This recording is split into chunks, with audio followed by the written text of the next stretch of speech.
যে যে রান্নাবাহারে সবাইকে সাদর আপ্যায়ন। আজকে আমি ঢেঁড়স চচ্চড়ি একটা রেসিপি আপনাদের শেয়ার করব।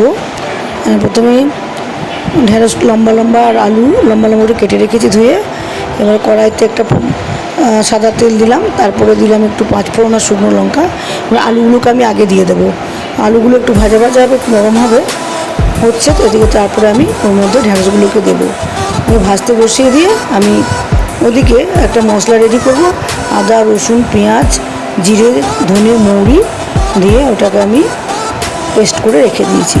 এবারে এদিকে তো ঢেঁড়স আলু ভাজা হচ্ছে, ঢাকা দিয়ে রেখেছি একটু নুন দিয়ে।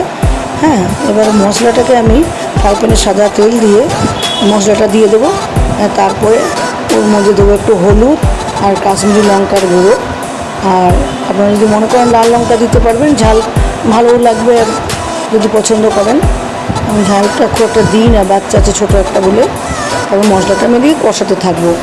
আর এদিকে ঢেঁড়স আলু ঢাকা দিয়ে রেখে দিয়েছি, সেটা তো সেদ্ধ হতে থাকতে। আলু তো মোটামুটি ভাজার সময় সেদ্ধ হয়েই গেছে, ঢেঁড়স তো সেদ্ধ হতে বেশিক্ষণ লাগে না। এবার মশলাটা এদিকে আমার কষানো শুরু হয়ে গেছে। এবার আমি যখন ঢাকা খুলবো, খুলে তারপরে ওই মশলাটা ওর মধ্যে আমি ঢেঁড়স আলু সেদ্ধ হয়ে তার মধ্যে দিয়ে দেবো। একটু মিষ্টি দেবো, চিনি সামান্য স্বাদ মতো, আপনারা মনে করলে নাও দিতে পারেন। তারপর সামান্য গরম মশলা অপর থেকে ছড়িয়ে দিয়ে ঢাকা দিলাম, রান্না রেডি।